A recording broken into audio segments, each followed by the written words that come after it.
Netaji cared not only for the honor, welfare, and comfort of his soldiers but also respected their feeling. He had a compassionate nature. He overwhelmed us with his concern for us individually and collectively. He sending a pair of boots to a sepoy with instruction to regimental commander to see personally that it fitted the man and report back to Netaji, helping his own staff officer to wash hands by pouring water and offering his own towel to scrub hands, shedding tears with a lump in his throat on hearing about our difficulties and taking immediate step to supply relief. Such spontaneous feeling coming out of his heart made him extraordinary, a rare leader of men in war. His men felt happy, proud, and lucky to do and die under his command.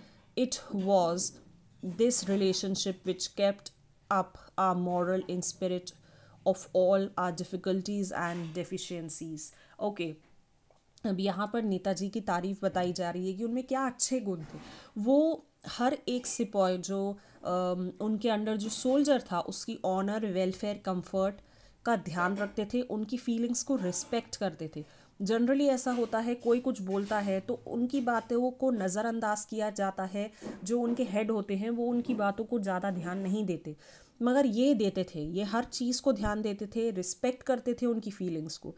अब जैसे किसी को जूते की ज़रूरत थी तो इनने जो रेजिमेंटल कमांडर था उससे कहा कि ये जूते लेके जाओ और तब तक वहाँ रुकना जब तक वो अच्छे से उस आदमी को ना आ जाए और मुझे आके रिपोर्ट करना बैक कि उसको जूते आए कि नहीं। फिर कोई भी अपना जो स्टाफ ऑफिसर है उसको हाथ धोने के लिए पानी पोर करना हाथ पे और ख़ुद अपनी टावल देना हाथ पोंछने के लिए। जनरली लोग अलग अलग रहते हैं कि नहीं, हमारी टावल हमारी रहेगी, हम खुद हाथ धोएंगे, तुम अपना खुद हाथ धो। तो मगर ऐसे नहीं थे, बहुत केयरिंग थे, बहुत कंपैशनेट थे अपने सोल्जर्स के लिए।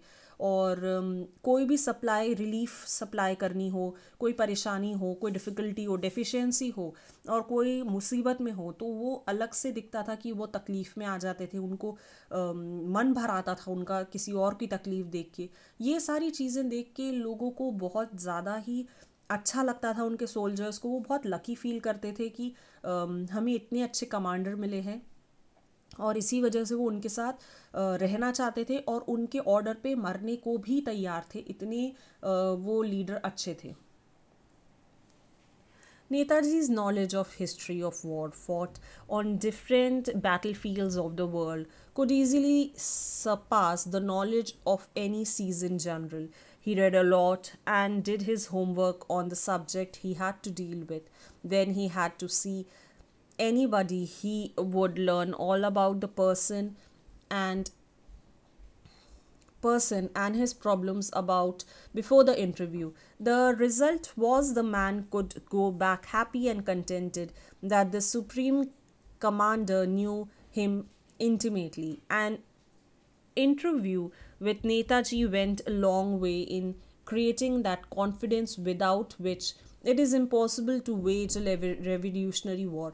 अब नेताजी की आदत थी कि वो पढ़ते बहुत थे और वो जो भी किसी के भी बारे में जो इनसे बात करने आता था या कोई इंटरव्यू होता था तो उसके बारे में ये पहले ही अपना होमवर्क करके रखते थे, पहले ही उनके बारे में सब पता करके रखते थे, जिससे सबको ऐसा लगता था कि सबको ये बहुत अच्छे से जानते हैं।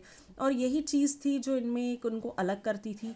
कोई और जनरल हो तो उनसे इनमें ज़्यादा ज्ञान था बैटलफील्ड का, तो इन्हें हर चीज़ का बहुत अच्छे से ज्ञान था, भले वो इनके सोल्जर्स हों, बैटलफील्ड हो या और कोई भी चीज़ हो।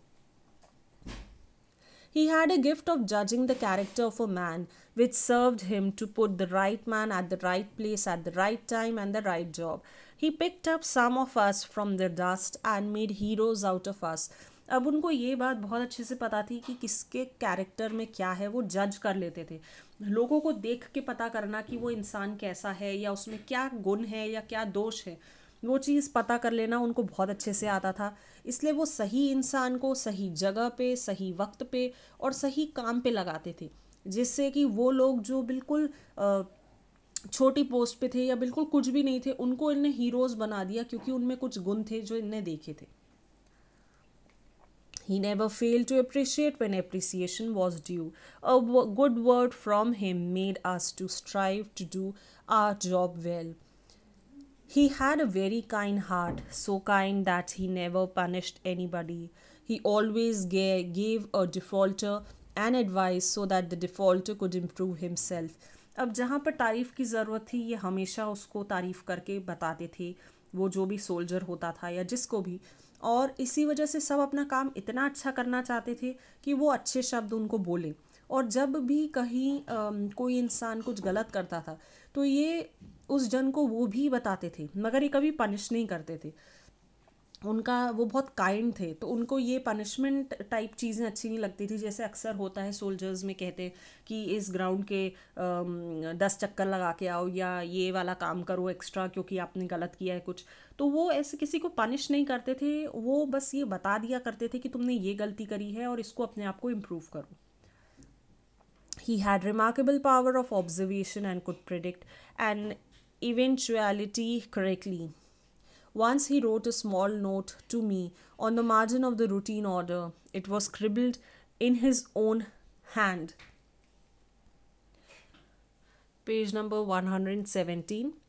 Told me that as the mail was getting ready to be dispatched, he wanted to advise me that instead of expecting the enemy at a particular point, which I had reported in my previous report, I should always watch at a certain other point. He gave 6-figure map reference. The note was written in Rangoon, about 500 kilometers away from me. When I received it, I was surprised at the accuracy of Netaji's judgment. I was already facing the enemy where he had told me to watch. This was a measure of Netaji's skill at leadership. Again, I am reminded of my conversation with him when he gave me the command of the Nehru Brigade, 4th Guerrilla Regiment. I said, Netaji, may I know how long will it take me to get into touch with the enemy?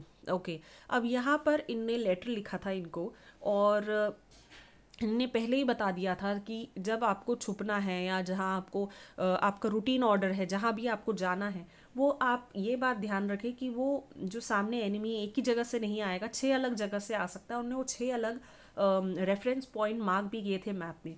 और जब ये इनको जब ये नेताजी का letter मिला, तब exactly वही 6 जगह वो एनिमीज़ थे जहाँ पर उनने लिखा था। और वो आश्चर्यचकित हो गए क्योंकि उनको लगा कि ये इनका इनको पता चल जाता है ऑब्जर्वेशन से कि क्या होने वाला है या क्या हो सकता है। वो चीज़ बहुत अच्छी थी। और उसके बाद इनने फिर से यही पूछा था कि जब 4th गोरिल्ला रेजिमेंट चल रहा था कि एनिमी कब तक अपने टच में आएगा, मतलब एनिमी से अपन कब दो हाथ कर सकते हैं या वो अपने सामने आएंगे।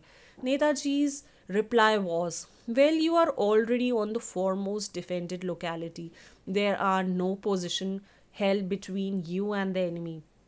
It all depends on how long the enemy takes to reach the Irrawaddy.